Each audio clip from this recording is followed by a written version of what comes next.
ആദ്യം ഞാൻ സത്യം പറയാലോ സാർ, ആദ്യം ഞാൻ മറ്റൊരു സ്ഥാപനത്തിലോട്ടാണ് ഞാൻ വിളിച്ചത്. ആ സ്ഥാപനത്തോട്ട് വിളിച്ചപ്പോൾ അവർ അത്രയൊരു പോസിറ്റീവായിട്ടല്ല പറഞ്ഞത്. 2 മാസം നിങ്ങളുടെ മുന്നിലുള്ളൂ, ഈ 2 മാസം കൊണ്ട് നിങ്ങൾക്ക് കിട്ടാൻ പ്രയാസമാണ്. അപ്പോൾ ഞാൻ ചോദിച്ചു എനിക്ക് പേപ്പർ 2 മാത്രമായിട്ട് കിട്ടുമോ എന്ന് ചോദിച്ചു. അപ്പോൾ പറഞ്ഞു പേപ്പർ 2 മാത്രമായിട്ട് ഞങ്ങൾ പ്രൊവൈഡ് ചെയ്യില്ല എന്നും പറഞ്ഞു. അവർക്കും പ്രതീക്ഷയില്ല ഈ 2 മാസം കൊണ്ട് കിട്ടുമെന്ന്. അപ്പം അടുത്ത ദിവസം ഞാൻ I+C വിളിക്കുകയാണ്. 2 മാസം എൻ്റെ മുന്നിലുള്ളൂ എന്ന് പറഞ്ഞപ്പോൾ I+ന് മറ്റൊരു വ്യത്യസ്തമായൊരു മറുപടിയാണ് എനിക്ക് കിട്ടിയത്. വീണ്ടും പരാജയം ആയി. അപ്പോഴാണ് ഞാനിങ്ങനെ ചിന്തിച്ചത് ഇനി എന്ത് ചെയ്യും എന്നുള്ളതിനെപ്പറ്റി ഞാൻ ചിന്തിച്ച് ഞാൻ സംശയത്തിലിരുന്ന സമയത്താണ് അലൻ സാറിൻ്റെ മുഖം എനിക്ക് ഓർമ്മ വന്നത്. കാരണമുണ്ട്, ഞാൻ യൂട്യൂബിൽ സാറിൻ്റെ പ്ലേലിസ്റ്റ് മുഴുവൻ കണ്ടിട്ടാണ് പേപ്പർ 1 പഠിച്ചത്. സാറിൻ്റെ ശബ്ദം എനിക്ക് ഭയങ്കര സ്ട്രൈക്കിംഗ് ആയിരുന്നു. പിന്നെ ക്വസ്റ്റ്യനുകൾ മുന്നിൽ വരുമ്പോഴും പേപ്പർ 1 എനിക്ക് വലിയ പ്രശ്നമായിട്ട് തോന്നിയില്ല. അപ്പോഴത്തേക്ക് മനസ്സിനൊരു സമാധാനമായി. പിന്നെ പേപ്പർ 2 നന്നായിട്ട് എഴുതി. പിന്നെ എക്സാം കഴിഞ്ഞ് വെളിയിറങ്ങി വന്നിട്ട് ഞാൻ അനന്തുവിനോട് പറഞ്ഞ ആദ്യത്തെ കാര്യം, ഇത്തവണ ക്ലാസ് എടുത്തത് പ്രയോജനപ്പെട്ടു. അങ്ങനെയാണ് പറഞ്ഞത്. കാരണം ക്ലാസ് എടുത്തതിൻ്റേതായ ഒരു പ്രയോജനം എനിക്കുണ്ടായിരുന്നു.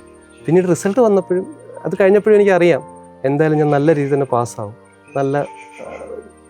നല്ല മാർക്ക് കിട്ടും എന്നൊരു വിശ്വാസം ഉണ്ടായിരുന്നു. ശരിക്കും ഒരു അധ്യാപകൻ എന്ന് പറയുമ്പോൾ അധ്യാപകന് തീർച്ചയായിട്ടും സമൂഹത്തിൽ വലിയ മാറ്റം വരുത്താൻ പറ്റും. നമ്മളിപ്പം ഞാൻ പണ്ടൊക്കെ കരുതിയിരുന്നു വെച്ചാൽ അധ്യാപകർക്ക് എന്ത് ചെയ്യാൻ പറ്റും, അധ്യാപകർക്ക് എന്ത് പവറാണോ, പക്ഷെ അധ്യാപകർക്ക് ഒരു സൂപ്പർ പവർ ഉണ്ട്. ആ സൂപ്പർ പവർ കൊണ്ട് സമൂഹത്തിലുള്ള ഓരോ ആൾക്കാരെ മാറ്റിയെടുക്കാൻ പറ്റും. ഈ ഓരോ ആൾക്കാരും മാറുന്നതനുസരിച്ച് അവരുടെ കുടുംബങ്ങൾ മാറും.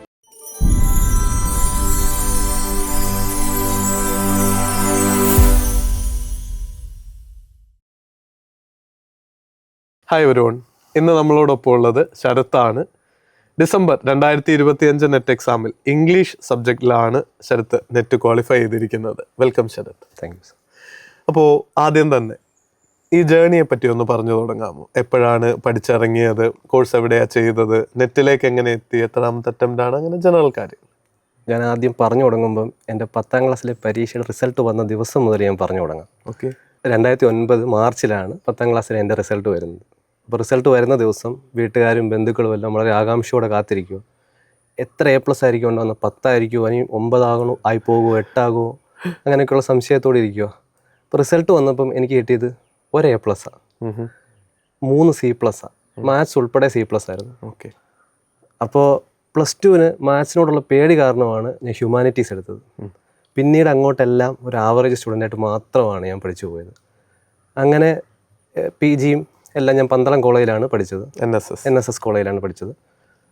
അതിനുശേഷം PG കഴിഞ്ഞ് ഇറങ്ങിയപ്പോൾ ഞാൻ ചിന്തിച്ചത് PSC പഠിക്കണം, PSC പഠിച്ച് ഒരു ജോലി വാങ്ങിക്കണം എന്നുള്ള ചിന്തയായിരുന്നു എൻ്റെ മനസ്സിൽ മൊത്തം. അങ്ങനെ ഞാൻ PSC പഠിക്കാൻ തീരുമാനമെടുത്തപ്പം അച്ഛന് വലിയൊരു ആഗ്രഹം എന്ന് പറയുന്നത് ഞാൻ കോളേജ് പ്രൊഫസർ ആകണം, നെറ്റ് പാസ്സാകണം. അപ്പോൾ അങ്ങനെ ഒരു കാര്യമാണ് എന്നോട് പറഞ്ഞത്. പക്ഷേ എൻ്റെ മനസ്സിൽ മൊത്തം PSC പഠിച്ച് ഗവൺമെൻറ് ജോലി വാങ്ങിക്കണം, ആ ഒരു ചിന്തയായിരുന്നു. അങ്ങനെ ഞാൻ PSC കോച്ചിങ്ങിന് പോയി. കൃത്യം 6 മാസമായപ്പോൾ തന്നെ ഞാൻ ആദ്യത്തെ ലിസ്റ്റിൽ വന്നു. അതിനുശേഷം ഞാൻ സിവിൽ സർവീസ് കോച്ചിങ്, അതും വലിയൊരു ആഗ്രഹമായിരുന്നു. അങ്ങനെ ഞാൻ ചാരാച്ചിറ ഗവൺമെൻറ് സിവിൽ സർവീസ് അക്കാഡമിയിൽ പോയി 6 മാസം പഠിച്ചു. പക്ഷേ ഒരു പ്രോപ്പർ ഗൈഡൻസിൻ്റെ പ്രശ്നം അവിടെ ഉണ്ടായിരുന്നു. കാരണം സ്വാഭാവികമായിട്ടും ഒരിക്കലും നമ്മൾ മുന്നോട്ട് ചെല്ലാതെ ആരും വന്ന് നമുക്കൊരു ഹെൽപ്പ് തരാനൊന്നും പോകുന്നില്ല.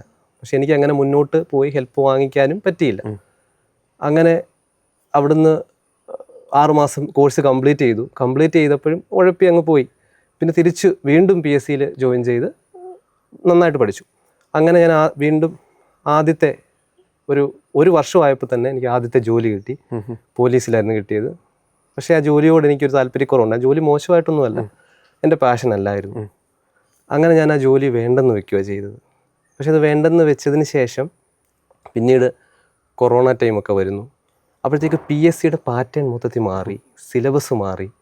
അതിനോടൊപ്പം എനിക്കെത്താൻ സാധിക്കുന്നുമില്ല. ഞാൻ ചിന്തിക്കുന്നുണ്ട് 52ാമത്തെ റാങ്ക് വാങ്ങിച്ച് PSC നല്ല റാങ്ക് വാങ്ങിച്ച ഒരാളാണ് ഞാൻ. അപ്പോൾ പിന്നെ എനിക്ക് സ്വാഭാവികമായിട്ടും ഈ കൊറോണ സമയം കഴിഞ്ഞ് പരീക്ഷകളൊക്കെ തിരിച്ചു വരുമ്പോൾ നല്ല മാർക്ക് വാങ്ങിക്കാൻ പറ്റുമെന്നുള്ള വിശ്വാസമുണ്ട്. അങ്ങനെ ആ സമയത്ത് ഞാൻ താരേ സമീൻ പർ, സൂപ്പർ 30 പോലുള്ള സിനിമകൾ കണ്ടു. ഓക്കെ. അപ്പോൾ ഈ സിനിമകൾ ഒരു അധ്യാപകൻ എന്ന് പറയുന്ന എൻ്റെ മനസ്സിലുള്ള കാഴ്ചപ്പാടിനെ മൊത്തത്തിൽ മാറ്റിമറിക്കുന്നതായിരുന്നു. ഒരു അധ്യാപനത്തിന് ഇത്രത്തോളം സമൂഹത്തിൽ കാര്യങ്ങൾ ചെയ്യാൻ പറ്റുമല്ലോ എന്ന് ഞാൻ ചിന്തിച്ചത് ഈ സിനിമകളിലൂടെ. അപ്പോൾ ഞാൻ അങ്ങനത്തെ ചില കാര്യങ്ങൾ ചെയ്തു തുടങ്ങി. PSCക്ക് വേണ്ടി വീട്ടിൽ പഠിപ്പിക്കാൻ തുടങ്ങി സൗജന്യമായിട്ട്. എനിക്ക് അതിൽ നിന്ന് ഇപ്പം ഞാൻ നേടിയിരിക്കുന്ന ഈ നേട്ടമില്ലേ, ഇതിനേക്കാൾ അവിശ്വസനീയമായ ചില നേട്ടങ്ങൾ ഉണ്ടാക്കാൻ സാധിച്ചിട്ടുണ്ട്. പറഞ്ഞോളൂ, അതുകൂടി നമുക്ക് എല്ലാവരുമായിട്ട് ഷെയർ ചെയ്യുന്നത് നല്ലതല്ലേ. പണമില്ലാത്തത് കൊണ്ട് മാത്രം ഒരു കോച്ചിങ് സെൻറ്ററിൽ പോകാൻ പറ്റാതെ എൻ്റെ അടുത്ത് വന്ന ആൾക്കാരുണ്ട്. അല്ല, ഒരാളിപ്പോൾ ഒരു പോലീസ് സബ് ഇൻസ്പെക്ടറായിട്ടാണ് ജോലി ചെയ്യുന്നത്. അടിപൊളി. പക്ഷെ എനിക്ക് അതിൽ നിന്നും ഒരു തിക്താനുഭവങ്ങൾ ഉണ്ടായിട്ടുണ്ട്. ആൾക്കാർ നമ്മളെ പിന്നീട് കാണുന്നതും അവനൊന്നും നേടിയില്ലല്ലോ എന്ന് മാത്രമേ ആൾക്കാർ ചിന്തിക്കത്തുള്ളൂ. നമ്മുടെ നേട്ടമാണ് വലുത് എന്നുള്ളതിനെ പറ്റി ആൾക്കാർ അങ്ങനെയല്ലല്ലോ ചിന്തിക്കുന്നത്. സമൂഹത്തിന്റെ വിലയിരുത്തലുകൾ പല രീതിയിലും നമ്മളെ ഹർട്ട് ചെയ്തിട്ടുണ്ട്. തീർച്ചയായിട്ടും ഉണ്ട്. സമൂഹം നമ്മളെ കാണുന്ന ഒരു കുറ്റവാളിയായിട്ട്, ഞാൻ നേടിയ നേട്ടത്തെ അല്ല അവരാരും അംഗീകരിക്കുന്നത്, ഞാനത് കളഞ്ഞത് വലിയൊരു ക്രൈം എന്ന രീതിയിലാണ് ആൾക്കാർ കാണുന്നത്. അങ്ങനെ ഞാൻ പിന്നീട് ആ സമയമൊക്കെ കഴിഞ്ഞപ്പോൾ തന്നെ PSCയുടെ പാറ്റേൺ മാറി, സിലബസ് മാറി, എൻ്റെ അതിനോടൊപ്പം എനിക്ക് എത്താൻ സാധിച്ചിട്ടുമില്ല. അപ്പം ഞാൻ അതിനുശേഷം പിന്നീട് PSC പരീക്ഷകൾ പുനരാരംഭിച്ചപ്പോൾ ഞാൻ പരീക്ഷ എഴുതുന്ന പരീക്ഷകളിലൊക്കെ മാർക്ക് കുറവാണ്.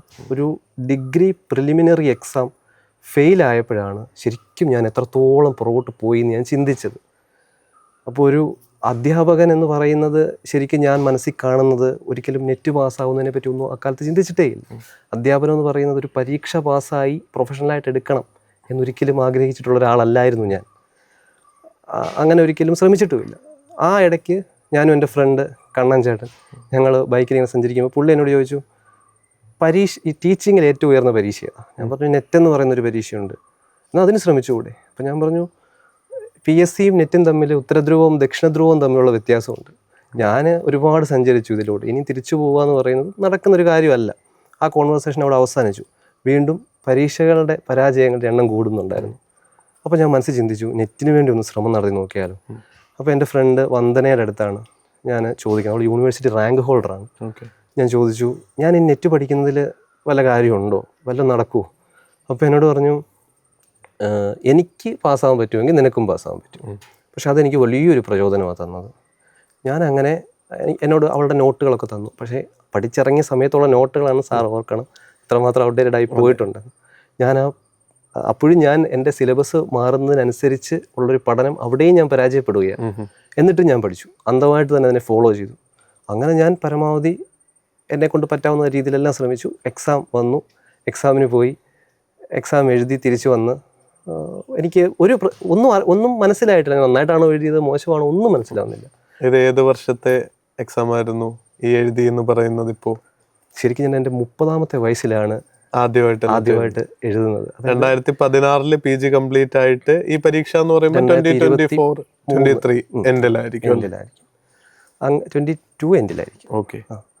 അങ്ങനെ ഞാൻ എക്സാം എഴുതി തിരിച്ചു വന്നിട്ട് ഐഡിയ ഒന്നുമില്ല. പക്ഷെ റിസൾട്ട് വന്നപ്പോൾ നല്ല രീതിയിൽ തോറ്റു. പേപ്പർ 2വിന് എൻ്റെ എല്ലാവരും പറയും പേപ്പർ 1 ആണ് എനിക്ക് പ്രശ്നമെന്ന്. എനിക്ക് പേപ്പർ 2 ആണ് ഏറ്റവും പ്രശ്നം. പേപ്പർ 1 പിന്നെയും പറ്റുമായിരുന്നു. ബേസിക്കായിട്ട് PSCക്ക് തയ്യാറെടുത്തുകൊണ്ട് തന്നെ കുറേ അഡ്വാൻറ്റേജുകളുണ്ട് ഉണ്ടായിരുന്നു. പക്ഷേ അതിനുശേഷം വീണ്ടും പരാജയം ആയി. അപ്പോഴാണ് ഞാനിങ്ങനെ ചിന്തിച്ചത്, ഇനി എന്ത് ചെയ്യും എന്നുള്ളതിനെ പറ്റി ഞാൻ ചിന്തിച്ച് ഞാൻ സംശയത്തിലിരുന്ന സമയത്താണ് അലൻ സാറിൻ്റെ മുഖം എനിക്ക് ഓർമ്മ വന്നത്. കാരണമുണ്ട്, ഞാൻ യൂട്യൂബിൽ സാറിൻ്റെ പ്ലേലിസ്റ്റ് മുഴുവൻ കണ്ടിട്ടാണ് പേപ്പർ 1 പഠിച്ചത്. സാറിൻ്റെ ശബ്ദം എനിക്ക് ഭയങ്കര സ്ട്രൈക്കിംഗ് ആയിരുന്നു. അങ്ങനെ ഞാനിങ്ങനെ സ്ക്രോൾ ചെയ്ത് പിന്നെ ഓരോ സ്ഥാപനങ്ങൾ സ്ക്രോൾ ചെയ്ത് ഞാനിങ്ങനെ നോക്കിയപ്പോൾ I+ അടൂരാണെന്ന് കണ്ടു. അപ്പം വളരെ സന്തോഷം തോന്നി. സാറിനെ വിളിച്ചു. ഇപ്പോൾ 2.5 വർഷം മുൻപാണ് സാറിൻ്റെ മുന്നിൽ ഞാൻ അങ്ങോട്ട് വന്നത്. സാർ 2.5 വർഷത്തിന് ശേഷം സാർ എന്നെ തേടി ഇങ്ങോട്ട് വന്നു. ഇതിൽ ഒരു വലിയ കൗതുകമാണത്. അങ്ങനെ ഞാൻ സാറിന് മുന്നിൽ വന്നു, സാറിനെ കണ്ടു, സംസാരിച്ചപ്പം സാർ അതിൻ്റെ പോസിറ്റീവ് വശങ്ങൾ പറഞ്ഞെങ്കിലും സാർ എന്നോട് പറഞ്ഞത്, ഇപ്പം PSC നോക്കുന്നത് തന്നെയായിരിക്കും നല്ലത്, നെറ്റ് ഒരുപാട് ദൂരെയാണെന്നുള്ള അർത്ഥത്തിൽ തന്നെയാണ് സാർ സംസാരിച്ചത്. പക്ഷേ സാറ് കുറച്ച് സംസാരിച്ചപ്പോൾ തന്നെ സാർ എനിക്ക് അവിടെ ഒരു അധ്യാപകൻ്റെ ജോലി ഓഫർ ചെയ്തു. പക്ഷേ എനിക്ക് ആ ഒരു പഠനത്തിൻ്റെ തിരക്കിനിടയിൽ എനിക്ക് അങ്ങോട്ട് വരാൻ സാധിച്ചില്ല. പക്ഷേ നല്ലൊരു മനുഷ്യനെ കണ്ടു എന്നുള്ളൊരു സന്തോഷത്തോടു കൂടി തന്നെയാണ് ഞാൻ അവിടെ നിന്ന് ഇറങ്ങിയത്. തിരിച്ച് വീട്ടിലെത്തി ആ സൈക്കിൾ ഞാൻ അറ്റംപ്റ്റ് ചെയ്തു. പക്ഷേ അവിടെയും പരാജയം തന്നെയായിരുന്നു. അപ്പോഴും കുറേ ആൾക്കാർ എന്നെ ഹെൽപ്പ് ചെയ്യാൻ വേണ്ടി നിന്നിട്ടുണ്ട്. എൻ്റെ ഒരു ഫ്രണ്ട് രേഷ്മ ഞാൻ ഇതുവരെ കണ്ടിട്ടുള്ളതിൽ ഏറ്റവും നന്നായിട്ട് ഇംഗ്ലീഷ് പറയുന്നൊരു വ്യക്തിയാണ്. അപ്പം പറഞ്ഞു, നെറ്റ് പഠിക്കണമെന്നുണ്ടെങ്കിൽ കുറച്ചുകൂടെ ഓർഗനൈസ്ഡ് ആയിട്ട് തന്നെ പഠിക്കണം, ഒരു കോച്ചിങ് ഇൻസ്റ്റിറ്റ്യൂട്ടിൽ തന്നെ പഠിക്കുന്നതാണ് നല്ലതെന്നുള്ളതിനെ പറ്റിയൊക്കെ പറഞ്ഞു. അപ്പോൾ ഞാനങ്ങനെ, പക്ഷെ അപ്പോഴും എൻ്റെ മുന്നിൽ PSC എന്ന് പറയുന്ന ഒരു കാര്യം നിൽക്കുക. ഇനി PSC എക്സാംസ് വരുന്നുണ്ട്, ഇപ്പം നെറ്റ് മാറ്റി വെക്കാം. അങ്ങനെ ഞാൻ നെറ്റിനെ മാറ്റി വെച്ചിട്ട് പൂർണ്ണമായിട്ടും PSCയിലേക്ക് തന്നെ തിരിഞ്ഞു. അങ്ങനെ PSCയിൽ ഈ 2.5 വർഷത്തിനിടെ ഞാൻ 4 PSC ലിസ്റ്റിനകത്ത് വന്നിട്ടുണ്ട്. അതിനകത്ത് 2 എണ്ണം ഏകദേശം അഡ്വൈസ് ആകാറായിരിക്കുകയാണ്. എക്സലന്റ്. അതിൽ സബ് ഇൻസ്പെക്ടർ ഓഫ് പോലീസ് ഉണ്ട്, അസിസ്റ്റന്റ് പ്രസിഡന്റ് ഓഫീസർ ഉണ്ട്, കമ്പനി ബോർഡ് അസിസ്റ്റന്റ് ഉണ്ട്, LD ക്ലർക്ക് ഉണ്ട്. അടിപൊളി. അങ്ങനെ ആ പരീക്ഷകളെല്ലാം കഴിഞ്ഞതിന് ശേഷം ഞാൻ ഇനി 3 മാസം എൻ്റെ മുന്നിലുണ്ട്.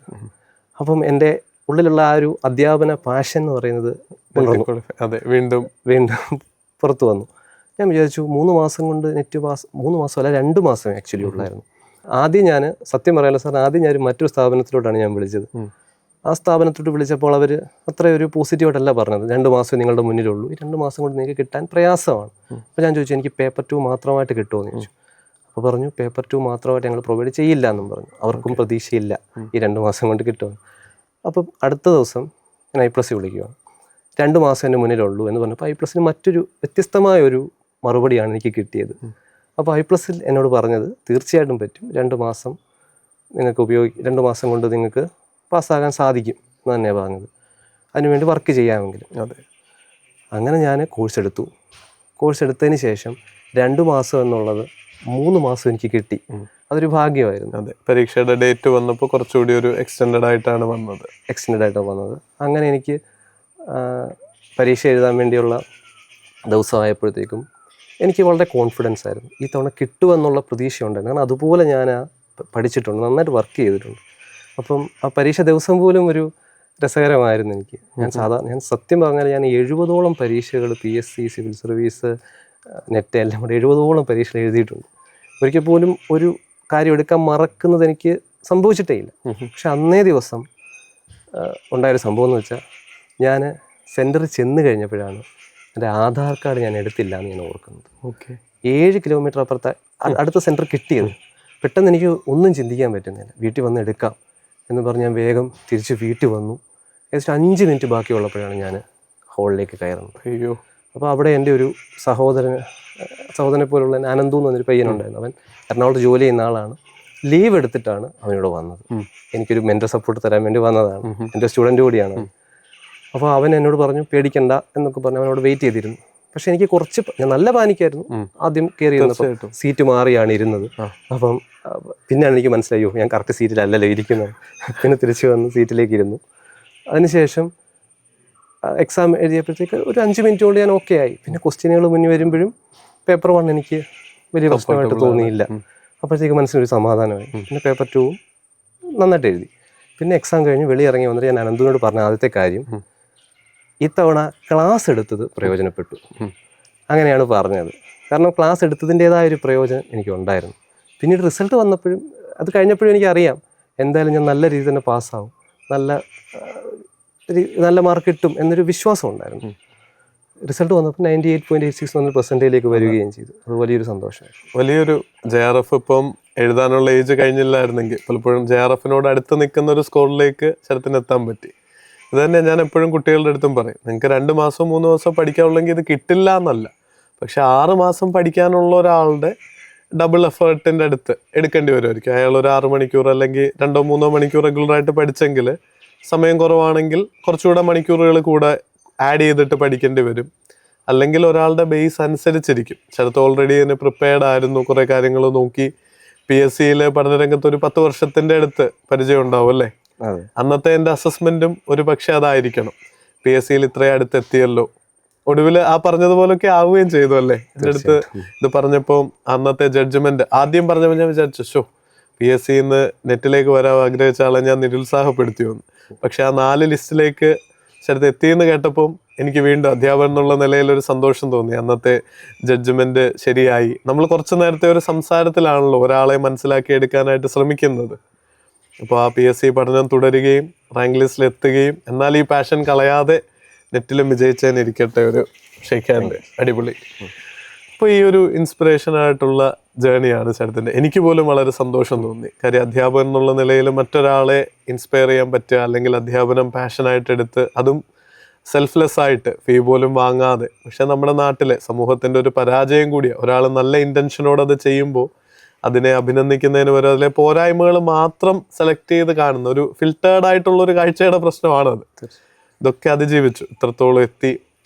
എന്താണ് ഈ ഒരു മോട്ടിവേഷൻ നെറ്റിലേക്ക് തന്നെ വീണ്ടും തിരിച്ചു വരാൻ, ഒരു 2.5 വർഷത്തെ സംസാരത്തിന് ശേഷം ശരത്ത് വീണ്ടും ഇതിലേക്ക് വരാൻ ഇൻഫ്ലുവൻസ് ചെയ്ത് എന്താ? സിനിമകളുടെ കാര്യം പറഞ്ഞു എങ്കിൽ പോലും അതിനെ എന്താണ് ലക്ഷ്യം?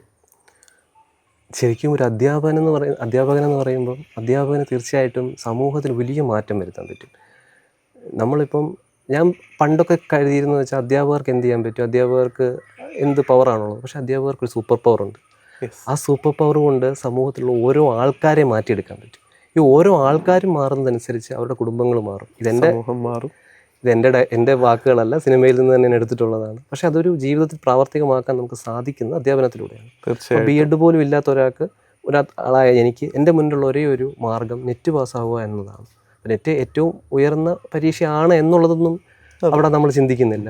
അധ്യാപകനാകാനുള്ള ക്വാളിഫിക്കേഷൻ വേണം. അങ്ങനെ ഞാൻ നെറ്റ് പാസ്സാകാൻ വേണ്ടി ആത്മാർത്ഥമായിട്ട് ശ്രമിച്ചു. തീർച്ചയായിട്ടും അതിൻ്റെ ഒരു പ്രൂഫാണ് എൻ്റെ ലൈഫ്. ഒരുപാട് പേര് ശരത്തിനെ പോലെ വിദ്യാർത്ഥികൾ മുന്നിലെത്തുമ്പോൾ അവരുടെ ജീവിതത്തിൽ ഒരു ചെറിയ ഇൻഫ്ലുവൻസ് എങ്കിലും വരുത്താൻ പറ്റിയെന്ന് അറിയുമ്പോൾ കിട്ടുന്ന ഒരു സന്തോഷം അല്ലേ? തീർച്ചയായിട്ടും. അത് മറ്റൊരു കാര്യത്തിലും എനിക്ക് വേറൊന്നിലും ആ ഒരു ഡ്രൈവ് കിട്ടിയിട്ടില്ല എന്നുള്ളത് ഉറപ്പാണ്. അപ്പോൾ ഇനിയും കൂടുതൽ പേരെ ഇൻസ്പയർ ചെയ്യാനായിട്ട് സാധിക്കട്ടെ എന്ന് ഞാൻ ആശംസിക്കുന്നു. അതുപോലെ തന്നെ ഈ പരീക്ഷയ്ക്ക് വേണ്ടി തയ്യാറെടുത്തു. ഇപ്പോൾ നമുക്ക് നെറ്റിലേക്ക് വന്നു കഴിഞ്ഞാൽ ഏറ്റവും ഡിഫിക്കൽട്ടായിട്ടുള്ള ഏരിയകൾ അല്ലെങ്കിൽ ഈസി ആയിട്ട് പഠിക്കാൻ പറ്റിയ ഏരിയകൾ, സ്ട്രാറ്റജികൾ, അങ്ങനത്തെ കാര്യങ്ങളൊന്ന് ചുരുക്കി പറയാം.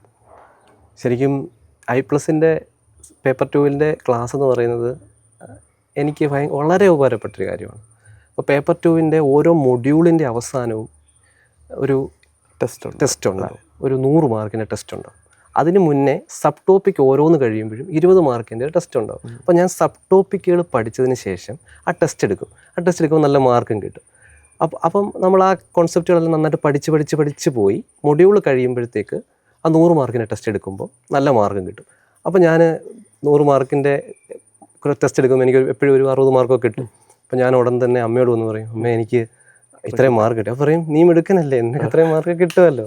അപ്പോൾ എൻ്റെ കസിനുണ്ട് വീണയാണെങ്കിൽ കോർപ്പറേറ്റ് ജോബാണ്. പുള്ളിക്കാരൻ നല്ല സാലറി വാങ്ങി ജോലി ചെയ്യുന്ന ഒരാളാണ്. പക്ഷേ എൻ്റെ വിജയം കണ്ടപ്പം ഇപ്പോൾ ഇതിലേക്ക് വരണം, നെറ്റ് പാസ്സാവണം, അധ്യാപനത്തിൽ ഇത്രയും മഹത്വം ഉണ്ടല്ലോ എന്നൊക്കെ ചിന്തിച്ച് തുടങ്ങിയിട്ടുണ്ട്. അപ്പം വീണയ്ക്ക് ഞാൻ സ്ക്രീൻഷോട്ട് എടുത്ത് അയച്ചു കൊടുക്കും. വീണ പറയും, ഓ ചേട്ടൻ ഇത്രയും മാർക്ക് കിട്ടിയല്ലോ എന്ന് പറയും. നമുക്ക് കൊച്ചു കാര്യങ്ങളാണ് നമ്മൾ ഒത്തിരി സന്തോഷിപ്പിക്കുന്നത്. തീർച്ചയായിട്ടും. പിന്നെ അതുപോലെ അച്ഛൻ അനിയത്തി ആണെങ്കിലും എപ്പോഴും സപ്പോർട്ടായിട്ട് നിന്ന് എന്നോട് സംസാരിക്കും. നിനക്ക് പറ്റും, വേറെ ആർക്കാണ് പറ്റുന്നതെന്ന് ചോദിക്കും. അതൊക്കെ ഒരുപാട് പ്രചോദനം തന്നിട്ടുണ്ട് ഈ ഒരു യാത്രയിൽ. അപ്പോൾ ഞാൻ ഈ ടെസ്റ്റുകളെല്ലാം കൃത്യമായിട്ട് എടുത്തു. സാറിന് നോക്കാൻ പറ്റുമെന്ന് എനിക്കറിയില്ല. നോക്കിയാൽ കാണാം, എല്ലാ ടെസ്റ്റുകളും ഞാൻ കാണാൻ പറ്റും. പ്രോഗ്രസ് ഒക്കെ നമുക്ക് കാണാനും ഇവാലുവേഷനൊക്കെ പോസിബിൾ ആണ്, ബാക്ക് എൻഡിൽ കാണാം. അപ്പം മുഴുവൻ ടെസ്റ്റുകളും ഞാൻ കംപ്ലീറ്റ് ചെയ്തിട്ടുണ്ട്. ആ ടെസ്റ്റുകൾ തന്ന ഒരു ആത്മവിശ്വാസം ചെറുതല്ല. പിന്നെ ഒരു ഇംഗ്ലീഷിൻ്റെ സാറിന് അറിയാം, ഒരു റൈറ്ററെ നമ്മൾ പഠിക്കുമ്പോൾ ആ റൈറ്ററിൻ്റെ വർക്ക്സ് എല്ലാം നമ്മൾ പഠിക്കണം, അതിൻ്റെ ഇയർ പഠിക്കണം. അപ്പോൾ അത് കഴിഞ്ഞിട്ട് ക്യാരക്ടേഴ്സ് ചിലപ്പോൾ ചോദിക്കാം. ആ റൈറ്ററും മറ്റൊരു റൈറ്ററും തമ്മിൽ മാറിപ്പോകരുത്. ഏകദേശം സമാനമായ പേര് വരുന്ന വർക്ക്സ് തന്നെ ഉണ്ടാവും. അപ്പോൾ ഞാൻ അതിന് കണ്ടെത്തിയൊരു മാർഗ്ഗം എന്ന് പറഞ്ഞാൽ എനിക്കറിയാവുന്ന ഓരോ വ്യക്തികളെ ഓരോ റൈറ്ററായിട്ട് അങ്ങ് വെച്ചു. ഓക്കെ. അപ്പം എനിക്ക് ജോർജ് ബെർണാഡ് ഷോ ഒരു ആളായിരിക്കും, എൻ്റെ ചിലപ്പോൾ ഒരു വകയിലൊരു അമ്മാവനായിരിക്കാം, അല്ലെങ്കിൽ മറ്റൊരു വ്യക്തിയായിരിക്കാം. അങ്ങനെ ഓരോരുത്തരെ എടുത്തതിന് ശേഷം അവരെ കണക്ട് ചെയ്ത് വെച്ചിട്ട് ഞാൻ പഠിച്ചു. സാറായിരുന്നു എഡ്ഗാർ അലൻ പോ. ഞാനുണ്ടോന്ന് ചോദിക്കാൻ വരികയായിരുന്നു. അതെ, സന്തോഷം. അപ്പോൾ ഞാൻ അത് കണക്ട് ചെയ്യുന്നത്, ഞാൻ അടൂർ വന്നതും സാറിൻ്റെ ടേബിളിൽ ഇരിക്കുന്ന എന്തെങ്കിലും ചെറിയൊരു വസ്തു കാണും, അല്ലെങ്കിൽ പുറകെ ആ ഷെൽഫിലിരിക്കുന്ന എന്തെങ്കിലും കാണും, സാറിൻ്റെ കൂടെ ഇരിക്കുന്ന ഒരാൾ കാണും. അപ്പോൾ എനിക്ക് അതെല്ലാം വരുമ്പോൾ എഡ്ഗാർ അലൻ പോയെ കുറിച്ചൊരു ചോദ്യം വന്നാൽ എനിക്ക് കണക്ട് ചെയ്യാൻ ഒരു സ്ഥലമുണ്ട്. പാലസ് പോലെ ഒരു ടെക്നിക്കാണ്. അടിപൊളി. അത് വെച്ചിട്ടാണ് ഞാൻ ശരിക്കും എല്ലാം കണക്ട് ചെയ്തത്. അല്ലെങ്കിൽ ചെറിയ സമയത്തിനുള്ളിൽ ഇങ്ങനെ ഒരു പെർസെൻറ്റേജ് സ്കോർ ചെയ്യാൻ പാടാണ് സാർ. വളരെ ബുദ്ധിമുട്ടാണ്. എനിക്ക് നന്നായി അറിയാം. 2 to 3 months 98.6% എന്ന് പറഞ്ഞാൽ ഇന്ത്യയിൽ പരീക്ഷ എഴുതിയതിലെ ഏറ്റവും മികച്ച 1.4% ആൾക്കാരിലുണ്ട്. അതെ. അപ്പോൾ അത് എൻ്റെ ഒരു നല്ലൊരു ടെക്നിക്കായിരുന്നു. പിന്നെ നമുക്ക് ആത്മാർത്ഥമായിട്ട് നമ്മൾ ശ്രമിക്കുക, പിന്നെ പാഷൻ നമ്മുടെ ഉള്ളിലുണ്ടെങ്കിൽ ഒബ്സ്റ്റക്കിൾസ് നമ്മൾ ചിന്തിക്കില്ല. അപ്പോൾ ഇനി കുട്ടികളോട് ഒരുപാട് പേര് അധ്യാപകരാവാൻ ആഗ്രഹിക്കുന്നവരുണ്ടാവും, അവരോട് എന്താ പറയാനുള്ളത്? നമുക്ക് ഏറ്റവും കൂടുതൽ വേണ്ടതൊരു ക്ഷമയാണ്. ക്ഷമയെന്ന് പറയുമ്പം നമ്മളൊരു കാര്യം പഠിക്കുന്ന സമയത്ത് നമ്മുടെ മനസ്സിൽ ഇതെന്നെക്കൊണ്ട് പറ്റില്ലല്ലോ, ഈ ടോപ്പിക്ക് എനിക്ക് ഭയങ്കര പ്രയാസമാണല്ലോ എന്ന് ചിന്തിക്കണം. ഞാൻ ഈ ഇൻ്റർവ്യൂവിൻ്റെ ആരംഭത്തിൽ ഞാൻ പറഞ്ഞൊരു കാര്യമുണ്ട്, മാത്സ് എന്ന് പറയുന്നത് പേടിച്ചിട്ടാണ് ഞാൻ ഹ്യൂമാനിറ്റീസ് എടുത്തത്. പക്ഷേ ഈ തവണ ഞാൻ എക്സാം എഴുതിയപ്പം റിസൾട്ട് വന്നപ്പം എൻ്റെ ഒരു 8 മാത്സ് ക്വസ്റ്റ്യൻ ഉണ്ടെങ്കിൽ അതിനകത്ത് 7 മാത്സ് ക്വസ്റ്റ്യനും എൻ്റെ ശരിയായിരുന്നു. അത് ഞാൻ ഒരു സുപ്രഭാതത്തിൽ നേടിയെടുത്തൊരു കാര്യമല്ല. ക്ഷമയോടുകൂടി ഒരു കാര്യം പഠിച്ചെടുക്കാൻ വേണ്ടി ശ്രമിക്കുമ്പോൾ അതിന് കുറച്ച് എഫേർട്ട് വേണം. അല്ലെങ്കിൽ പിന്നെ ഈ ലേണിങ്ങിന് എന്താ അർത്ഥമാണുള്ളത്? ലേണിംഗ് എന്ന് പറയുന്ന പ്രോസസ്സ് അർത്ഥവത്താവുന്നത് നമ്മൾ ക്ഷമയോടുകൂടി നമുക്ക് പ്രയാസമുള്ളൊരു കാര്യത്തെ പഠിച്ചെടുക്കുമ്പോഴാണ്. ഞാൻ പലപ്പോഴും ശ്രദ്ധിച്ചിട്ടുണ്ട്, പല ആൾക്കാരും പറയും എനിക്ക് ഇന്ന ടോപ്പിക്ക് പ്രയാസമാണ്, ഞാൻ സ്കിപ്പ് ചെയ്തു, മറ്റൊരു ടോപ്പിക്ക് സ്കിപ്പ് ചെയ്തു. പക്ഷെ അങ്ങനെ ചെയ്യാതെ നമ്മുടെ ആ ഒരു ക്ഷമയോടുകൂടി നമ്മൾ ആ മനസ്സോടുകൂടി അത് പഠിക്കുകയാണെന്നുണ്ടെങ്കിൽ നമ്മളത് സ്വായത്തമാക്കി കഴിയുമ്പം നമുക്ക് വല്ലാത്തൊരു കോൺഫിഡൻസ് അത് തരും. പിന്നെ മുന്നോട്ടുള്ള പഠനത്തിൽ പോലും മറ്റു കാര്യങ്ങൾ പഠിക്കുമ്പോഴെല്ലാം അത് നമ്മളെ സഹായിക്കുകയും ചെയ്യും. പിന്നെ നമ്മുടെ പാഷനാണ്, നമ്മളത് എടുത്തു കഴിയുമ്പം നമുക്ക് ഉണ്ടാകുന്ന എല്ലാ രീതിയിലും ഉണ്ടാകുന്ന നേട്ടങ്ങൾ, പിന്നെ നേട്ടങ്ങൾക്കൊക്കെ അപ്പുറത്തോട്ട് നമുക്ക് ചെയ്യാൻ പറ്റുന്ന കുറേ കാര്യങ്ങൾ, പിന്നെ ആൾക്കാർ നമ്മളെ കണ്ട് ഇൻസ്പയർ ആവുന്നത്. ഞാൻ തന്നെ പറഞ്ഞല്ലോ, 2.5 വർഷം മുമ്പ് സാറിനെ കാണാൻ വേണ്ടി ഞാൻ വന്നപ്പോൾ മനസ്സിൽ ചിന്തിച്ചൊരു കാര്യമുണ്ട്, ഇതുപോലെ ഇൻ്റർവ്യൂവിന് എനിക്ക് ഇരിക്കണമെന്ന്. അതിൻ്റെ ഒരു സാക്ഷാത്കാരമാണ് ഇപ്പോൾ ഈ കാണുന്നത്. അത് മാനിഫെസ്റ്റ് ചെയ്യാനായിട്ട് പറ്റിയല്ലേ? തീർച്ചയായിട്ടും. ഇനിയും ഒരുപാട് വിജയങ്ങളിലേക്ക് എത്താൻ പറ്റട്ടെ. ശരത്തിൻ്റെ പ്ലാനുകളൊക്കെ നടക്കട്ടെ. അധ്യാപനം വിട്ടുകളയരുത്. ഇനി ഗവൺമെൻറ് ജോലിയിലേക്ക് അഡ്വൈസുകളൊക്കെ എക്സ്പെക്റ്റ് ചെയ്യുന്നുണ്ടെങ്കിൽ പോലും ഒരു അധ്യാപന ജോലി തന്നെ അൾട്ടിമേറ്റായിട്ട് ഗവൺമെൻറ് മേഖലയിൽ തന്നെ കിട്ടാൻ സാധിക്കട്ടെ എന്ന് ആശംസിക്കുന്നു. മുന്നോട്ടുള്ള ജേണിയിലും എല്ലാ നന്മകളും. All the best. Thank you sir.